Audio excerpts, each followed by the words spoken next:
കാസർഗോഡ് പടന്ന എടച്ചാക്കയിൽ നടന്ന ശൈശവ വിവാഹ കേസ് അട്ടിമറിക്കാൻ നീക്കം.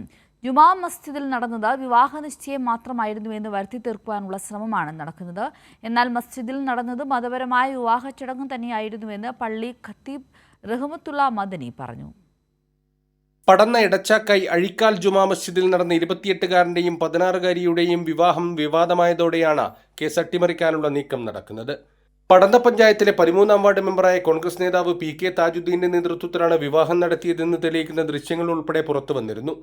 മതപരമായ വിവാഹ ചടങ്ങ് കഴിഞ്ഞെങ്കിലും വിവാഹ നിശ്ചയം മാത്രമാണ് നടത്തിയതെന്ന പ്രചരണമാണ് ഇപ്പോൾ നടത്തുന്നത്. ജുമാ മസ്ജിദിലെ CCTV ദൃശ്യങ്ങളും വിവാഹ രജിസ്റ്റർ രേഖകളുമെല്ലാം നശിപ്പിച്ചിരുന്നു.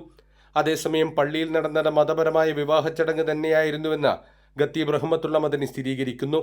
പെൺകുട്ടിക്ക് പ്രായപൂർത്തിയാവാത്തത് അറിഞ്ഞിരുന്നില്ലെന്നും ജുമാ മസ്ജിദ് ഭാരവാഹികളുടെ നിർദ്ദേശത്തെ തുടർന്നാണ് ചടങ്ങ് നടത്തിയതെന്നും റഹ്മത്തുള്ള മദനി പറഞ്ഞു. അത് വിശദമായിട്ട് മുമ്പ് ആ ചൈൽഡിന് കൊടുത്തതുപോലെ തന്നെ വിശദമായി കാര്യങ്ങൾ അത് നടന്ന കാര്യങ്ങളൊക്കെ വിശദീകരിച്ച് കൊടുത്തിട്ടുണ്ട്. അപ്പോൾ അത് സംഭവം ഇവിടെ സാധാരണ നടക്കാറുള്ളത് പോലെ തന്നെ നിക്കാഹ് നമ്മളൊന്നും അറിയലില്ല. നമ്മളിത് ഒരു ഇന്ന സമയത്ത് നിക്കാഹ് ഉണ്ടെന്ന് പറയും, ആ സമയത്ത് നമ്മൾ പോയി ചെയ്തു കൊടുക്കലാണ്.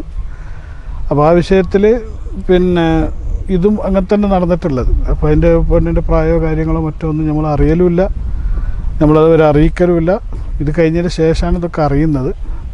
അപ്പോൾ അതുകൊണ്ട് ആ വിഷയത്തിൽ നമുക്കതിൽ പങ്കില്ല, അത്രേ ഉള്ളൂ. പെൺകുട്ടിയുടെ വയസ്സ് തെളിയിക്കുന്ന രേഖ ഹാജരാക്കാത്തതിനാൽ പെൺകുട്ടിയുടെ മഹല്ല് കമ്മിറ്റി വിവാഹം നടത്തിക്കൊടുക്കാൻ തയ്യാറായിരുന്നില്ല. ഇതേ തുടർന്ന് കോൺഗ്രസ് നേതാവായ PK താജുദ്ദീന്റെ ഇടപെടലിലാണ് എടച്ചാക്കായി അഴിക്കാൽ ജുമാ മസ്ജിദിൽ നിക്കാഹ് നടത്തിയത്. ശൈശവ വിവാഹ പരാതിയിൽ എടച്ചാക്കൈ സ്വദേശിയായ വരൻ, പെൺകുട്ടിയുടെ പിതാവ്, പടന്ന ഗ്രാമപഞ്ചായത്ത് അംഗവും എടച്ചാക്കൈ അഴിക്കാൽ ജുമാ മസ്ജിദ് സെക്രട്ടറിയുമായ PK താജുദ്ദീൻ, ജുമാ മസ്ജിദ് ഉസ്താദ് റഹ്മത്തുള്ള എന്നിവരുടെ പേരിലാണ് ചന്ദേര പോലീസ് കേസെടുത്തത്. അന്വേഷണത്തിന്റെ ഭാഗമായി പോലീസ് ജുമാ മസ്ജിദിലെത്തി ഖത്തീബിന്റെ മൊഴി രേഖപ്പെടുത്തി. കൈരളി ന്യൂസ്, കാസർഗോഡ്.